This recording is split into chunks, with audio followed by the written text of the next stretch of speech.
Welcome back to episode 72 of No Brush Required. My name's Tamara Grand, and I'm going to grab my host, Barbara Reed, and see if we can get chatting this morning. How's everybody doing today?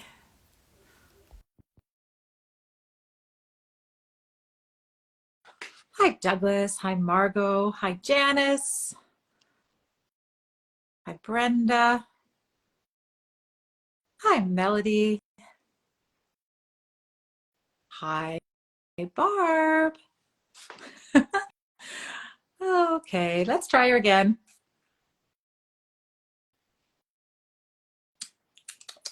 Let's try her again.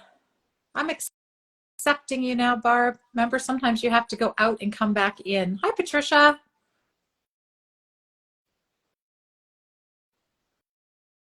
Barb, you can go out and come back in if you need to. Hi, Joanne. Good morning.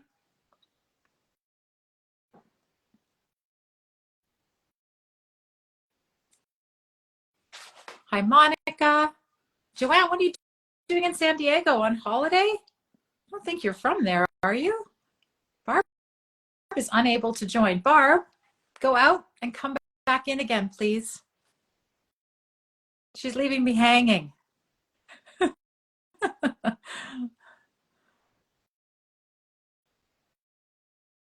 Hi, Brenda. Hopefully we don't have a problem getting you on this morning. Here she is. That happened last time too. I left twice. Oh, Came back in. But anyways, I'm here. So okay. Joanne lives in San Diego. I don't know why I thought you were local, Joanne. I guess maybe the internet makes me feel like everybody's my neighbor. Are you good? Can I hear you? Can you hear me? oh yes, yes. When this happens, it like totally throws me off. Can you hear me? I can hear you, and I can see you, and you're moving, and you're talking, and you've got Halloween decorations behind you because I knew One. you would. One. Just one. Good for Yeah, you. yeah. I don't see any behind you. I'm kind of grinchy about Halloween this year. We don't get any kids in our neighborhood anymore. This is like part of the whole housing crisis problem in Vancouver, that our neighborhood has kind of aged out of little kids. So the only people that can afford to live in single family homes around where we live are people whose kids no longer live with them. So we don't get a lot of trick-or-treaters. In the last couple of years, I think I've only had, one or two kids show up at the door. So Mhm. I did buy We get none. candy. We get none because we're in a condo, so I'm okay with that. I did buy candy, but I think we've eaten most of it by now. I'll tell you, we always have chocolate here, so Yeah. Halloween is no different. Yeah. It's not an excuse for us to get more chocolate because we always have chocolate. Exactly. It's a, And it's not even the good chocolate at Halloween. I mean, no, no, really, those little treats, they're not great chocolate, right? no, So, no. Unless you get the little mini Mars bars, those are pretty good. oh yeah, true. Yeah, yeah. Should we do a couple quick announcements before we Sure. pull our guest on? So next week, Susan Washington, we rescheduled her from the jackhammering fiasco of 2023. One of many. And she'll be with us next week. And we have her book. Oh, there we go. The Art of Selling Art. So if you haven't read it, no worries, because we're going to dive into it. And it's a great read. If you're looking for some advice for how to market yourself online, sell your work online, this is a great little manual. You might want to grab it, or you might want to wait till next week's conversation and pick it up after that. It's a quick read. It is. It is. And then we just made an announcement this morning. Our next No Brush Required Reads is December 12th. And we chose a book. Rena gave us a bunch of suggestions. Thanks so much, Rena.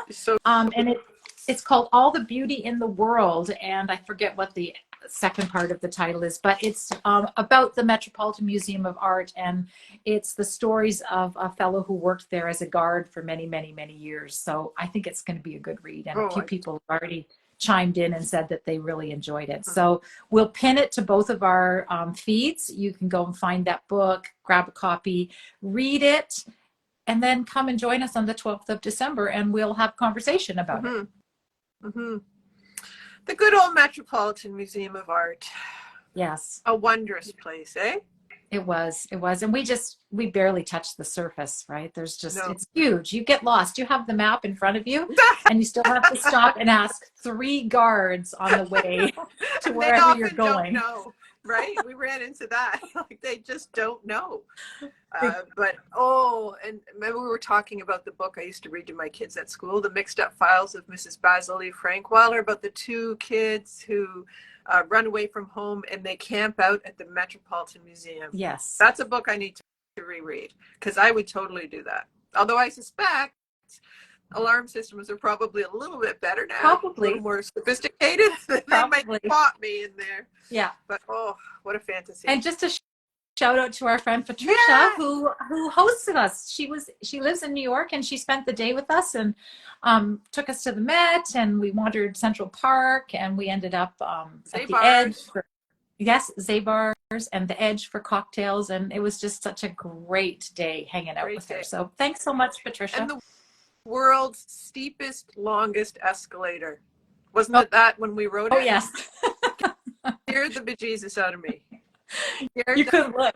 You couldn't look up or down. Look up or down. And oh my gosh. And some guy, when we were going down, some guy was like in a hurry and he was beetling by me on the escalator. And I just said, how could you?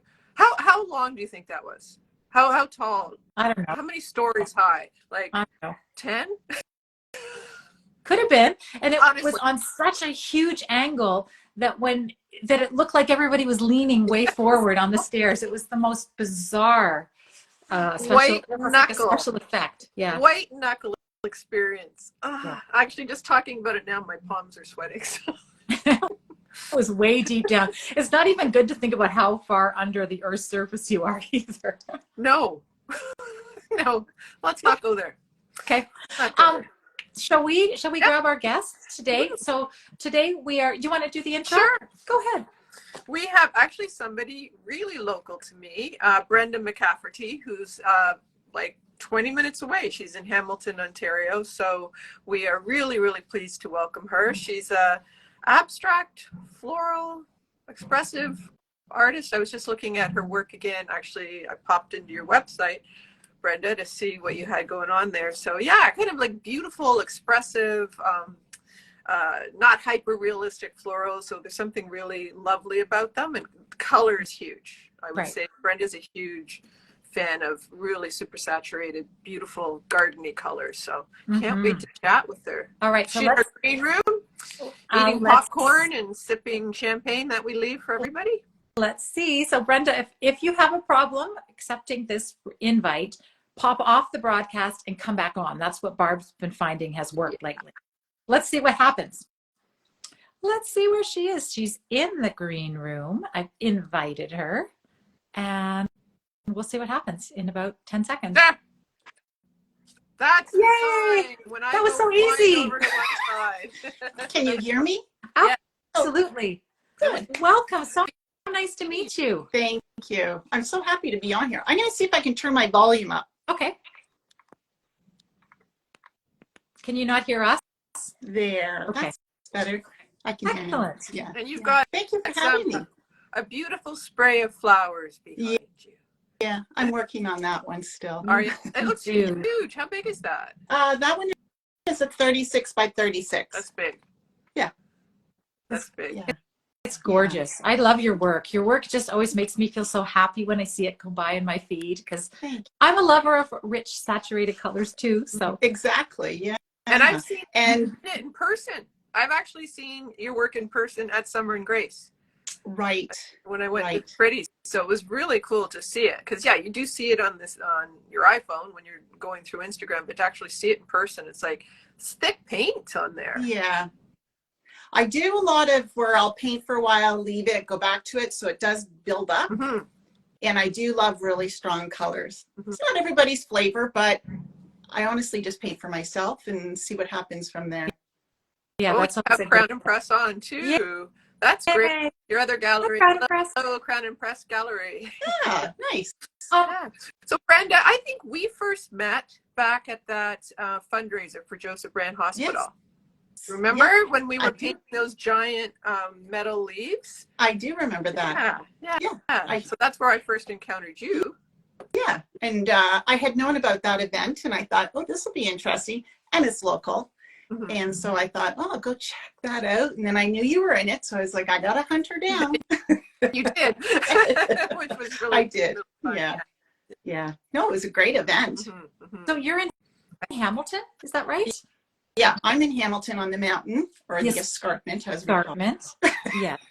My mom was born in Hamilton, so and I have relatives in Oakville, Mississauga. So, and I grew up in London, Ontario. So we did that drive a lot between London and Oakville, Mississauga, Nice. to visit family. But I haven't been back in a long time. Yeah, no, it's good. And our art's just growing here. Mhm. It's really growing well. Well, that's And- good to hear. Yeah. Yeah. We have that nice new gallery with Julia Veenstra's gallery is here, which is huge to our community. It's just it's lovely. Right. And you're showing there. So that was one of the things I was really excited to talk to you about, is because you seem to have all of a sudden in the last few months, just you're at 3 galleries, which is just phenomenal. I'm so excited for you. So if you wanted to talk a bit about that, that would be great. Sure. Yeah, Julia's gallery is just gorgeous, and it was just, I got in, I was surprised, very happy to be in it. It's lovely. Local is great. And then the other ones, I just kind of started with submissions. Mhm. The one actually in Paris, I shouldn't say that. The one in Paris, I just submitted to a selection of work and to see if I could get in, and I did. Right. And that's the Taren White Gallery. Yeah. Right. I think Which is Barb very had, cute. Barb I had did. something there when they first opened up. When she first opened, she was looking for a bunch of local artists. So I thought, heck, I'll apply there too. And I had a number of pieces there for several months. It's a beautiful space. And Yes. she weathered the COVID storm really well. I was pretty impressed with that. But lovely. Paris, Ontario is gorgeous. It is lovely. Yeah. So yeah, and then Summer and Grace, I did get in there with doing a submission for their Joy. And then they kept me on, which was lovely. And again, it's a very nice gallery. I don't really submit a lot to many galleries because I really try to zone in on what really is a good fit for me. Mm-hmm. And I think that those 3 right now are good. Yeah. And we know, as we all know, you don't stay in those galleries for very long. You come and go and come and go. And right now I'm happy there, and we'll go on from there and see. I like to try to do local and not too big. Mm-hmm. Well, it makes sense. I mean, it is nice to, like, Hamilton seems to really be taking off. We could use some of that in Burlington, frankly, because Burlington, I think we're still kind of struggling to figure out we have a big artist community. Yes. With the BFAA. Are you a member? I am. Oh, okay. I am. Yeah. So I am in their Christmas show this year as well. I did one of their Christmas shows during COVID. It was all online, and it was great. I mean, what they offered was spectacular, I thought. Yeah. You know. Well, and online shows did so well during COVID because everybody was stuck at home and all we had to do was look at screens, right? Exactly. Endlessly. Yeah. Endlessly. So what's your background? Were you always a painter? Or? No, actually not. But I've always been in the fashion industry somehow, some way. So even going back to high school, 11 and 12, I went to a school that had a special fashion arts program. Okay. From there, I got into cosmetics for many, many years. I wanted to get into theater makeup, but just family things didn't work out that way. So I just stayed in the cosmetic industry and then came back to Hamilton for a little bit because I was in Ottawa, living in Ottawa. Oh, nice. And came back to Hamilton and stayed in the cosmetic industry until I decided to try to do something for myself. And I did reupholstering furniture. Oh, wow. Yeah. And that was really creative, and worked for a couple designers in local, like Hamilton area and Burlington area. Did that for a few years. Very hard on your body, reupholstering furniture. And I basically tried to be a stay-at-home mom, and just kept reinventing myself. But so always very artsy, colorful, always that kind of background. And it then sounds like you're very entrepreneurial too. Yeah, I like to keep busy. Work for yourself. Yeah. I have worked for people. Like, you can work with me. You're a team player, right?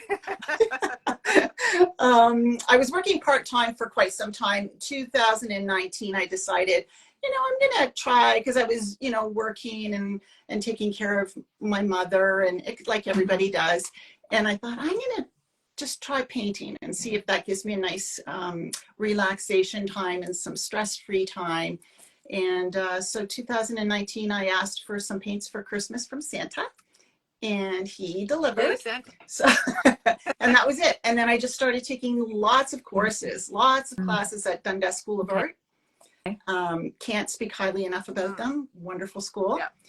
And online when COVID hit, and never stopped. So what did you, I'm just curious, because I took some courses too at Dundas, probably around the same time. I think I started, well, I retired from teaching in 2018. And then the first thing I did was I thought I need to take some classes. I was rusty. So I took like a life drawing. Did you get into some specific painting classes, or? So I tried a whole lot of everything, so that I kind of just take from everywhere. So I've done abstract, paint big. So I remember that course. I didn't sign up, but I remember seeing it. Yeah. I've done it many times. Abstract a few times. I did a mixed media class, so I was trying to see what I liked and what I didn't like to do. I did some portrait classes. Not my thing. But I learned things just the same. You learn how to see regardless, and the instructors were very kind and lovely. A lot of independent classes there as well. They have a lot to offer. It's just endless, and I've taken so many. So, and I still have a lot of doings with the teachers. They've now become my friends. And I do a lot with, not a lot, but I do a few things with the school as well. I do their auctions. Excuse me, I do their little black frame event. So anything that can help promote the school, I'm totally. It's pretty terrific. Dundas is a real creative hotbed there too. And you were just recently in the studio tour. Yeah, that was my first time. Yep. This year I did 3 outdoor events, and I had never done them before. And I thought 3 was suffice, because I wanted to really see if I liked it or not. And they're a lot of work. They're a lot of work. Yeah. So I ended up doing that tour. Okay. So I know the Dundas Studio Tour. What were the other 2 that you did? I did the Artist Network, I believe, held it. Riverdale. Riverdale. Yeah, I did that one. And what was my other one? I'm drawing a blank. Feel bad. I do this all day. I'm drawing a blank. I know. She is, Julia. You're right. Brenda's doing great. You've had a busy year. Well, for me, I mean, you just got to keep, like we all know, you just got to keep plugging away. And if you get accepted, that's great. If not, don't take it personal. Just keep on moving on. That's basic. And don't you find it comes in fits and starts? Like, I mean, I'm not complaining, but lately I've been getting into everything I've been submitting to, which is great. But then you're like, oh my gosh, I got to finish all this work. I've got to get everything ready to go out. Yeah, and then you go several months where things aren't. Nothing's happening. Nobody's biting. Nobody's wanting to, accept your work, or there aren't any shows that come up for a while that are really relevant for the work that you're doing. Right. Yeah, exactly. Like right now, for me, I'm very busy. It's a nice pace for me, actually. Yeah. You like having things on the horizon that you have to work towards. It kind of keeps things easier. It's easier to keep things moving on. Right. Yeah. No, I really enjoy it. And I mean, Julie, I know. I also did my first square foot show too. Okay. Which, I mean, again, so many people apply to that. And I had applied many times and finally got in. and it was really interesting. Like, I learned a lot. Like, not only just painting the paintings, but, the shipping, the whole advertising for it. So, yeah, I really, you learn from whatever you submit into, right? Sure. And those of you who might not know, so this is Julia Veenstra's Square Foot Show. And I participated last year in one of the shows. And one of the things I learned the most was the promotional work, because Julia was really, really generous with behind the scenes tutorials and helping us get onto Reels and TikTok and that sort of thing. So Yeah, you the learn a things lot. that you know you need to do, but having somebody there who's saying this is a good way to do it and giving you examples and supporting that is really, really helpful.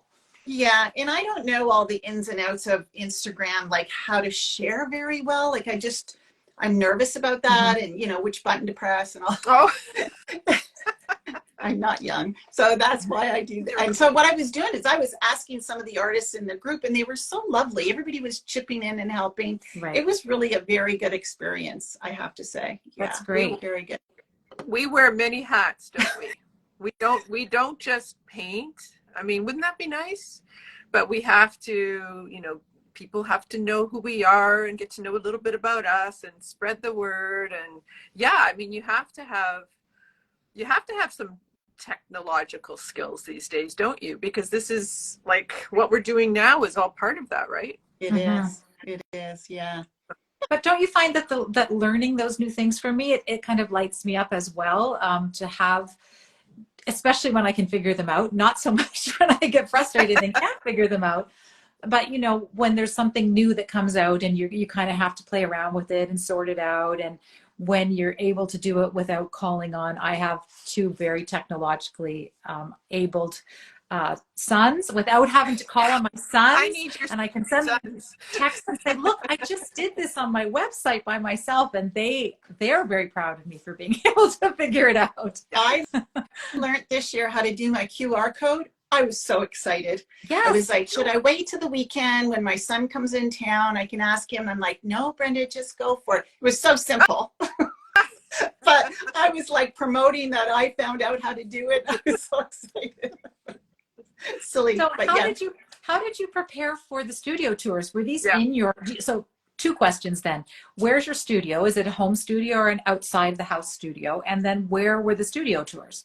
Okay, so the studio tour that Barb's referring to is in Dundas. So Okay. it's the town just next to me. So it was a tent situation. So Okay. I went and set my tent up, and I was located in a great spot with two other tents of people, artists, different than painting, and set up on the one day. Next day, we actually went and set up our product, had the event that day, took it down, and went back again the next day, put it up, and it was great. So what people were able to do were go from location to location, but within pretty much most of it walking distance. Mhm. So they had all these different, like there's pottery, there was fine arts, needling, all sorts of just lovely things. So people went around, and it was a great event. Very, very organized, very well done. Yeah, it was Yeah, wonderful. I really it's a enjoyed it. great tour. It's a great tour.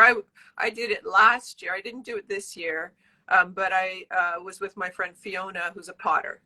So I was in her house, and so I mean, a tent, and then having to put everything out and then take it down at night. Like, kudos to you, because that's I didn't really huge. move for 3 days Yeah. afterwards. And And then, of course, it fell on a busy weekend where I had no family members to help me. So I was like, I gotta work this through. But you it's do it. huge. It's huge.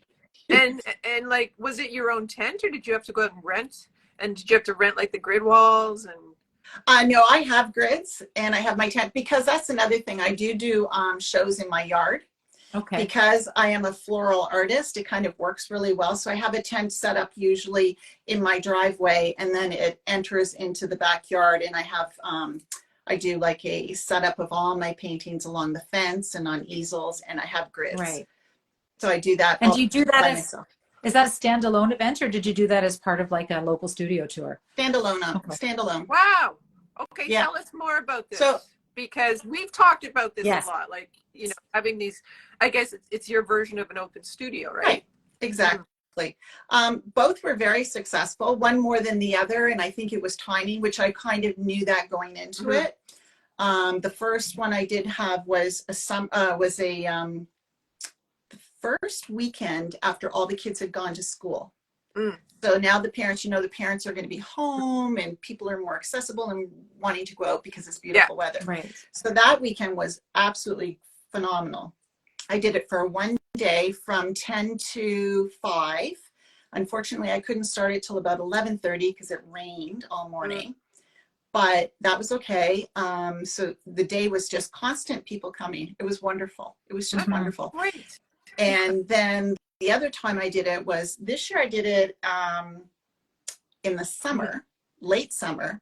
So I knew it was going to be a little bit different because people are camping or traveling or whatever. But I still had a really good amount of people come through, more than I would have had just inviting them to my home where my studio is inside. So it was great. Lots of good conversations, lots of clients. It was good. Awesome. And how did you market that? Like, how did you get the word out? Instagram and Facebook. And my Facebook, basically all I do with that is I'm on Instagram and I toddle it over to Facebook. Right. Otherwise, I'd be on my phone 24/7. I already am on it too much. Yes. So I did that, and that was pretty much it. And I put it on my website too, right? That I'm going to be having it. Yeah. And then the day of, I've had signs made, and I'm in a survey. So all the signs were to bring people in from the survey, and then arrows pointing directly to my house, big A frame out front. And then when you looked up my driveway, you saw the tent with some paintings. Yeah. And the marketing is so challenging because I struggle with it because I'll use Instagram and Facebook, and I have a newsletter list, but it's a small list, but it's a list of people that read it every month. But it still often feels like you're shouting into the void. And the struggle for me, and I know for a lot of other artists, is overcoming that feeling that you're constantly marketing to people. So did you feel that way? Did you have to absolutely. do a lot of posts? Absolutely. Because I was on posting almost at the beginning, not very much. I would spread it out. But then once it came about 2 weeks prior, almost every day, if not every other day. But I always have to remember, and I don't know who told me, some smart person told me, that not everybody sees every feed. Yes. So you have to just keep doing it and doing it as if no one has seen it. So that's what I did. And I was lucky. Like the second time, people brought friends with them, which was nice. It really was a very good, both those times were very good events for me. So it sounds like you would do it again. I'll do another one again. And because I am with galleries, I still keep my prices as they are on my website at the galleries here. I don't change anything, so I'm not hurting anybody's feelings or going against any kind of policies of any kind. Important to do, right? So you don't have like a discount for somebody who comes in person to your yard or whatever. How big? And at first sorry. No, finish. You go ahead. First, I was worried that it was just going to be like, oh, my neighbors are just going to come, when people put their house up for sale. Yes. But they did come, and I was really excited that they did come because they were like, oh, is that what you do all day? Like, oh, people don't have any idea. And they were happy, and they were telling people, and other people were coming. So it worked out really well. And then a lot of people from outside just seeing the signs walking by. So signs work. Yeah. Like they really do work. How big an inventory did you have to have before you had your open studios, as it were? I have quite a bit. You paint a lot. You're very prolific. I noticed that. You always seem to have new work on the go, which is great. Yeah. Because I do paint fast sometimes. Most of the times I'm a very fast painter because it's intuitive, a lot of it. I had a good amount on hand. The second one, I thought I'd put enough out. Now I have 2 girlfriends that come and help me for this outdoor event too, which I'm very grateful for. It's very helpful. And my husband is like a huge help. But my girlfriends were like, is that all you're putting out? I'm like, oh, I thought it was enough. And they came upstairs, and next thing you know, I had paintings. Some of them weren't even finished. I'm like, that's not even finished. They're going into your living space and taking things off your walls, right? And I'm like, that's not done. They're like, put it out. It's beautiful. I'm like, all right. Okay. So, but that helps too. Like if you really do need a few people to help you. Yeah. But No, it's I have to great. do in a condo. I don't think I Yeah. could do an open studio in a condo, but Yeah. I love the idea of it because it is the entrepreneurial aspect of painting, and you get to kind of, you set the scene and you stage it the way you want, and merchandise it the way you want. Like, did you also do cards and things like that? And I don't mean business cards. I mean, like, little sets of cards that people could buy, or I don't do cards. I don't do anything like that. I shouldn't say anything. I do coasters. But I don't have a lot of anything. I don't do prints. Mhm. I do small originals, Mhm. like, envelope size kind of thing. I do those, but they're originals here. I don't do prints. Now, that's a really good thing at the Crown and Press. Mhm. That gallery, they will do whatever you have, they will do it in many different sizes for their clients. Right. So they'll print on canvas, they'll print on paper, they'll print anything of your work for them at any size. So that's a huge one. But I do have to say this, and this is honesty. The days I do have those shows here, and even at Dundas, I would always tell people that what galleries I'm in. I think that if I support the galleries, they're going to support me, and I've had such good experiences with the three that I'm with that I feel like they totally need. Yeah. Like, people don't know where to go for art. Yeah. Like, if you think about it, like, I mean, I didn't know there were that many galleries in Oakville. There's a few galleries in Oakville. People don't know that. It's easier for them to go to a Winners or whatever and pick out something there. No, but that's, so I think the more we help the galleries too, the better. Yeah. So I had my own cards. I had postcards that I handed those out, and then I would just tell people where else they could find me on my website or at those galleries. Yeah, a lot of it is educating people, right? Yeah. And it's always a surprise when people see that you're an artist, and we really have to be advocates for our entire profession, would you call it, or calling, everybody who's involved. It's kind of like mutual, right? Big community out there. Yeah. Well, and if even as artists, and you're saying you didn't realize there were so many studios or so many galleries locally, it's almost like it has to get on your radar. And I'm in that same sort of situation in Vancouver, just starting to realize how many small boutique style, like, I'm not talking the big blue chip galleries, I'm talking the neighborhood galleries there are, and there are so many of them. And once you start to notice, start following on Instagram, start seeing who's showing where, all of a sudden it feels like there are hundreds of them that you just, how did I not know about these before? Exactly. Yeah. And I honestly do love to promote them because I think, I mean, they're beautiful, and there's tons of beautiful art in them. Like, honestly, there's so many talented artists. It's crazy. Did you make it to the artist project? Was it last spring? I went in Toronto last year to see it. Yeah, it was exciting. I mean, you're talking about how much great art there is out there. I was blown away. Lovely. And by what I saw, and it's like, where are you guys like keeping your work? Like, where are you showing? Are you showing? Are you just online? So it is like a whole other world. You have to dig a little bit to for it, right? But worth it. Totally worth it. Yeah. Oh yeah, absolutely. Yeah. No. So have you thought about teaching? No, thank you. Okay. Just curious. No. Thank you. It's funny because obviously I was retired, and I did have a job offered to me, a regular, like, not an artist job, a job. And I was like, oh, shouldn't I? And then I thought, I don't want to have to be scheduled anymore, to be honest. Yeah. And that would be, you have to give a lot when you're teaching.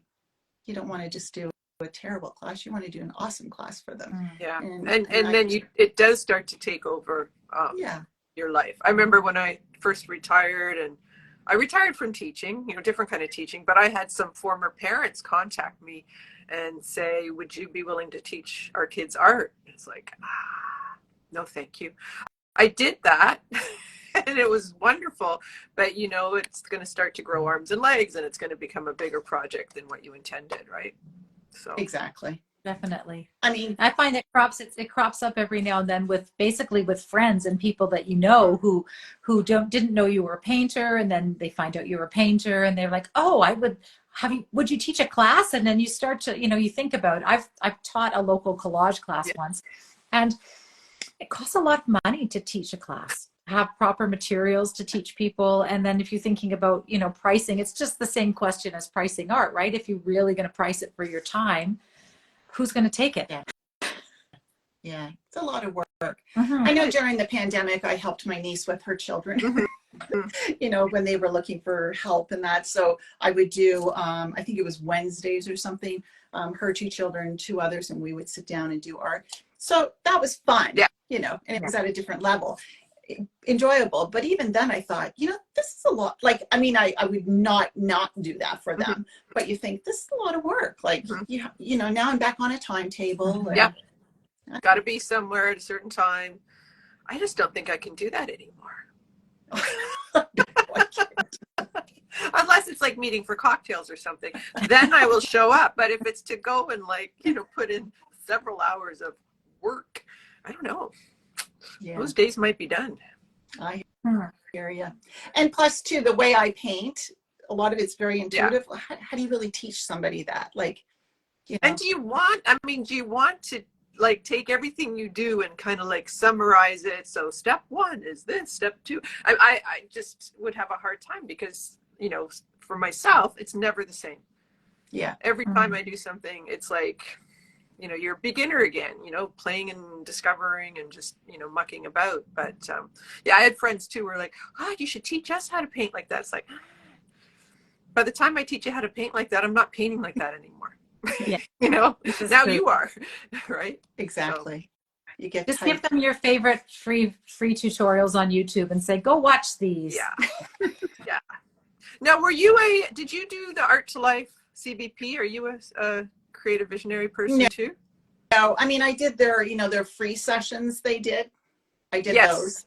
Yeah. I did that long time ago. And then every time I'd sign up for it, but then I'd watch 1 or 2 and then that was it. Okay. But there was a lot there. There.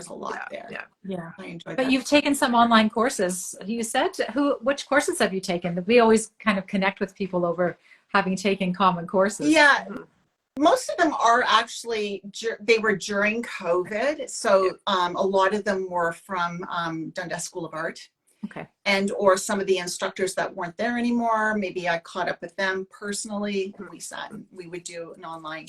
So yeah, that's pretty much it. But you also too find the freebie things online when you're flipping through. And I just listen because you always get something out of it.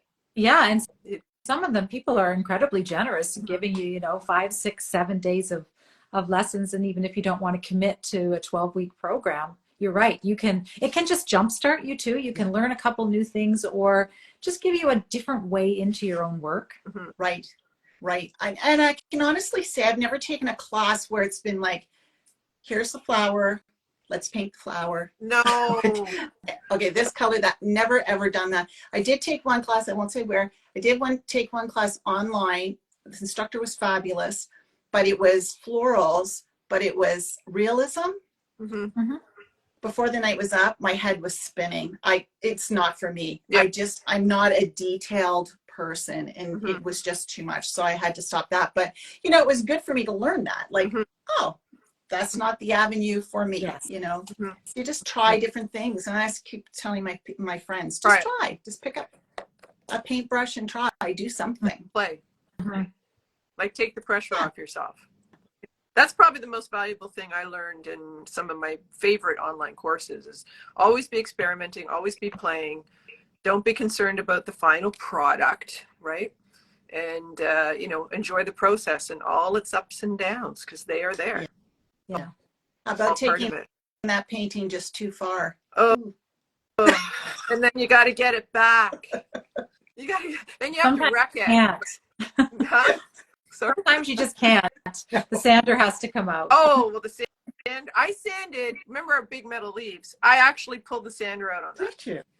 Because I had started it one way and I thought, I'm not liking this. And I thought, going to try and sand this sucker. I wasn't sure what would happen, but you're right. You have to, I always think you have to be willing to wreck something. And I find it's always better after you wreck it. And then you have to respond to it differently. I'm a huge fan of wrecking stuff. More times than I can count. What did you do with that? It was metal, wasn't it? The leaf? Yes, and it weighed a ton. Did you have to prime it first? It was primed. Remember we got them primed? I didn't know that. I wasn't involved in it other than going and seeing it. Oh, I thought I never painted one. Mm-mm. Oh my God. Okay, my mistake. I thought you painted one. No, it was primed. Thank goodness. And my challenge was, where the heck do I put it to paint it? Because it's huge. I actually was able to fit it on my easel. There was a way so the balance was just right, and it fit in my tiny little space that I have here. And it was it was really fun to paint. I thought, God, I could paint metal again. Metal's kind of a cool substrate. And then they varnished them so that they were safe for outdoors. And I have a friend who bought one, and it has made it through a few winters, and it looks exactly the same way that it did when she bought it from that big fundraiser. So Where did yours go? I don't know the names of people. They didn't tell me, but it's somewhere. I saw a photo of it. It looks like it's out in the country somewhere. So it's surrounded by green and trees and things like that, but I don't know who the people were at all. It was all kind of like, oh yeah, it's a really good family who bought yours. It's like, okay, that's great, but I'd love to know who they are, just out of curiosity. But yeah. Well, that's a problem when you're selling through the gallery too, right, Brenda? Do you always know who ends up with your work, or is it sometimes, is there a way to make that connection? Well, I haven't been in the gallery that long.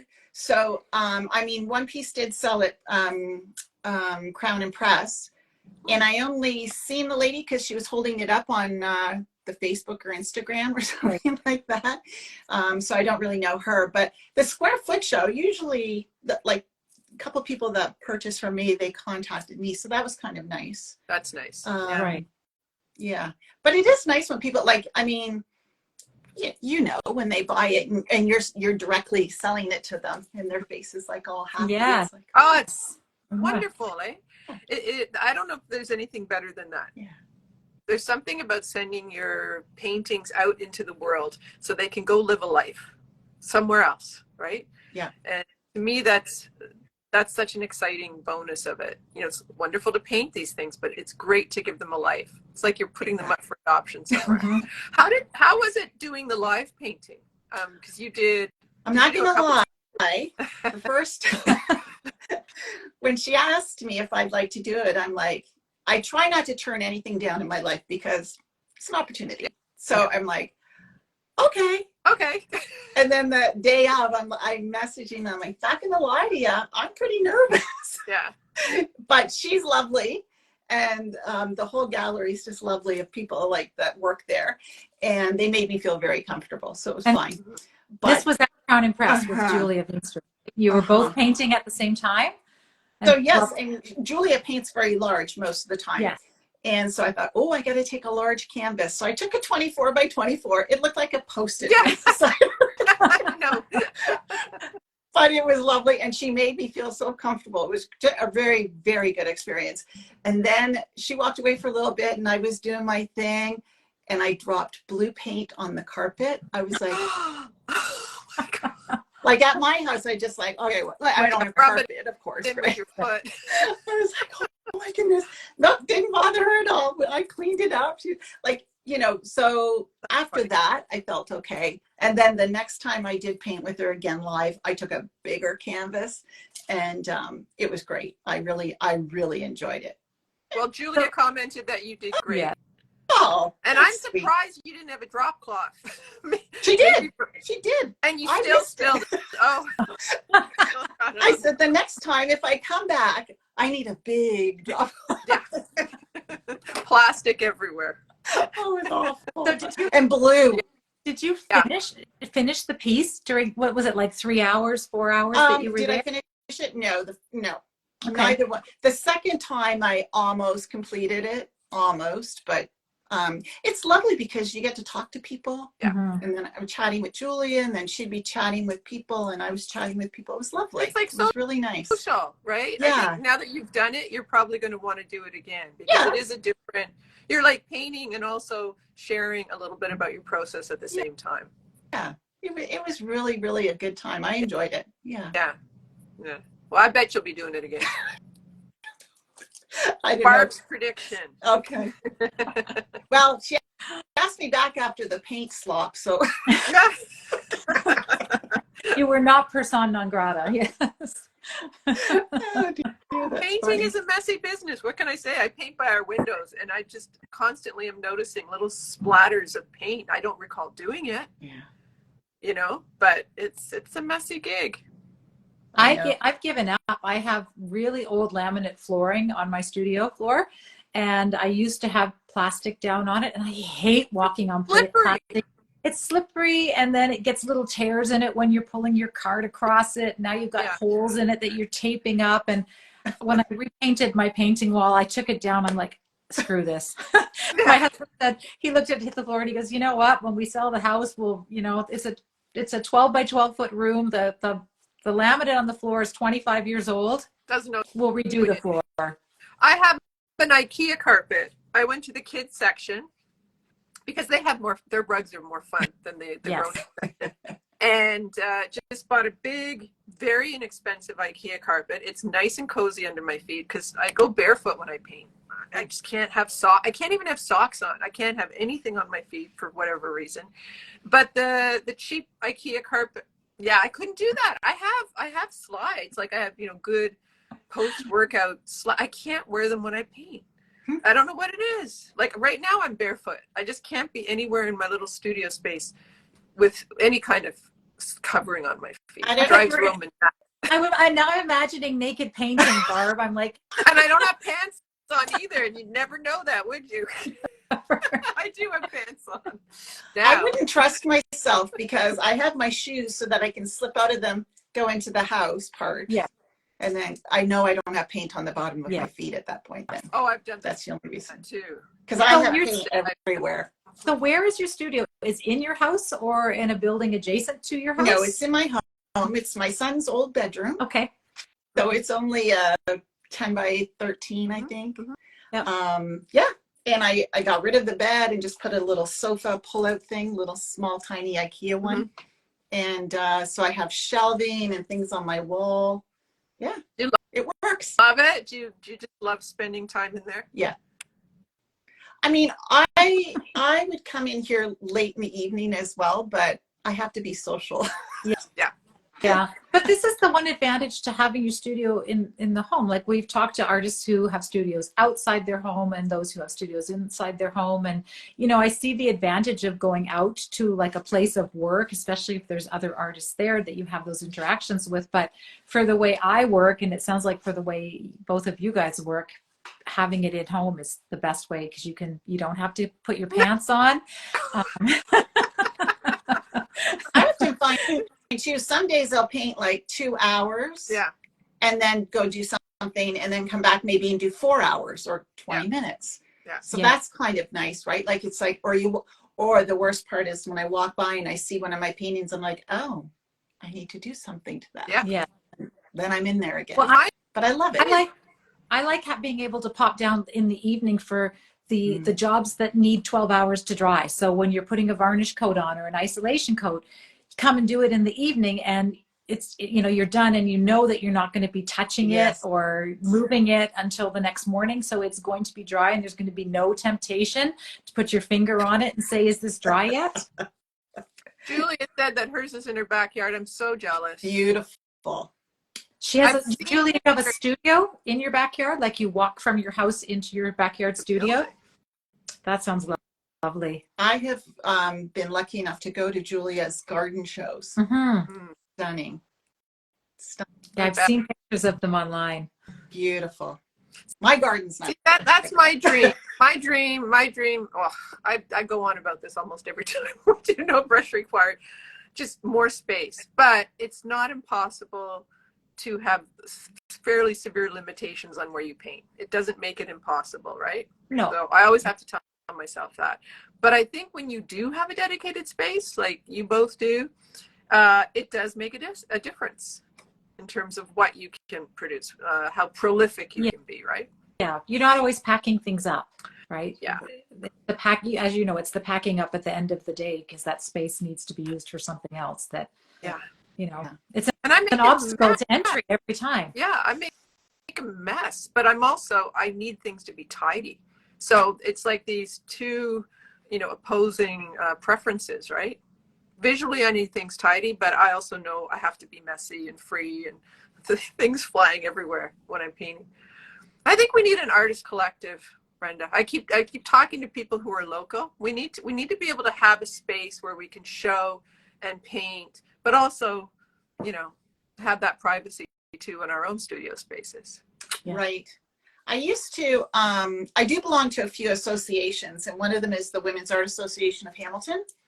And their actual office is located in the cotton factory. Barb, you would know what the cotton factory is, I think, do you? I have never been there, but I know a couple of people who do have space there. Right. So it's an old building, an old industrial building, and they've revamped it into studio spaces, rental spaces. There's everything from the movie industry to pottery to just all talented people. It's just an incredible space to be. I did at one point rent some space from the Women's Art Association there to try painting outside of my home, and it's not for me. Yeah. That color's at home. Oh, that color's at home. Everything I kept doing that. At home. Yeah.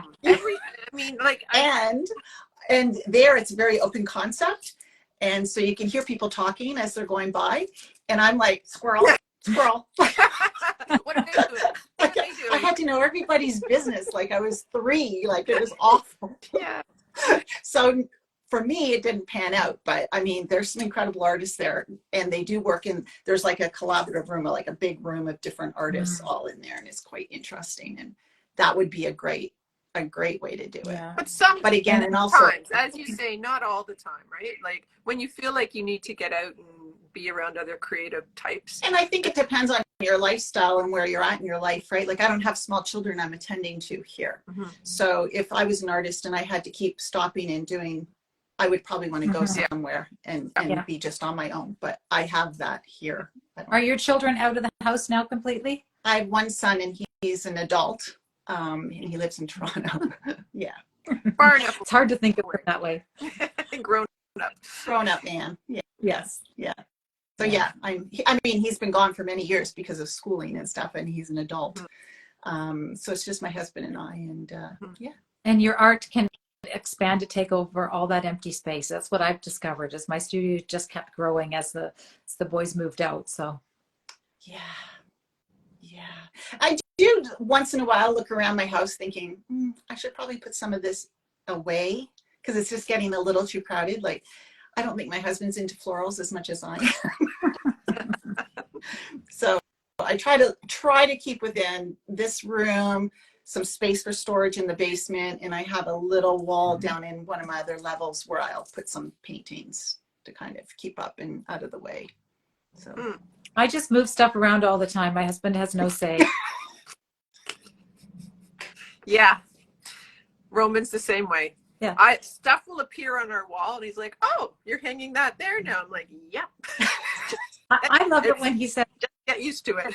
And I'll get "Oh, is that new?" I'm like, no, it's been on the wall in the other room for 2 years now. Looks different when you move it to another part of the house. Now, do you obviously you're still madly in love with florals, but do you see yourself at a point in the future where you might deviate or try something different? I do other things. I just don't really show them because they're scattered here and there, kind of like just to change it up for myself. Yeah. And I don't do a lot of commissions, but I am doing one right now, and it's a landscape one. Wow. And I have done some floral landscapes. Yeah. And that's where this person had seen one of them that sold and wanted for me to do one. So I do that. I do some more abstract, but they seem to go faster. Like, I don't know. Maybe I should just do abstract. I don't know. You're, but I enjoy my florals. So. Yeah, yeah. because you can see how naturally you could gravitate and do some pieces which are completely non-representational, right? Right. But also maintain your beautiful florals as well. I mean, they're kind of a nice marriage of subject matter, right? Mm-hmm. So yeah, I don't limit myself to that. And then this summer, I also joined up with a plein air painting group and tried oil for the first time for myself. That's It's big. a learning process. Yeah, and that's a whole other. But I love lot. it. I love to learn. I love listening and talking to them and watching their beautiful work. Mine is more kind of painting, like, slopping it on, because that's my style. Yeah. They're not so much that way. So it's a nice blend. Mm-hmm. So Did you like painting outside? Like how were you? It has to be the perfect weather. Yes. Not hot and muggy. And the mosquitoes. Once I went and there was mosquitoes everywhere, and you got the oil on your gloves, but you're not thinking, you're like swatting. I had paint all on my pants by the end of the day. But yeah, I'm too much of a weenie to paint outside. I need perfect conditions. Yeah. Me too. Yeah. But, well, I'm looking at the clock. Okay. We've already chatted for almost an hour. I know, and I feel like we're just getting going. Like we're just getting on a roll. It was so nice to have you come on, Brenda.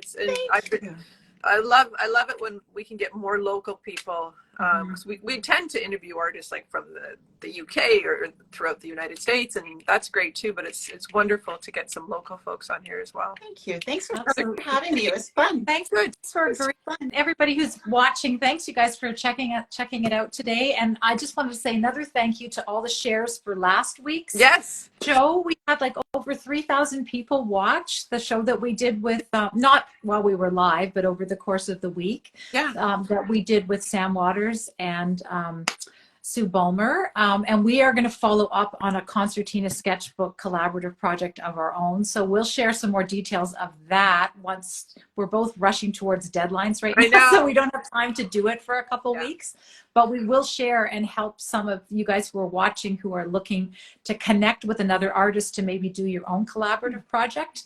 There'll be a way to sort of do that through our broadcast and our post, right? Right. Collaboration is so cool. It's another part of our gig. Yeah. Anyways, this was awesome. It was. Thanks so much for joining us, Brenda. I'm going to share I'll tag you and link up some of the things we talked about on the show notes, and then you can just watch for Barb's my screenshots. I try and find the most embarrassing ones I possibly can. It's easy. I always have it looks like my we're mouth upset. open. No, we're either upset or like serious. Shocked. I don't know. Or like you're really serious. I'll find some nice ones. All right. Thank you. Thank you, ladies. Thank you. How do I get off here? I'm just going to click the X symbol. I'll just go bye-bye in a second. She'll get us out of here. Thank you so much. Enjoy your day. Bye. Bye-bye.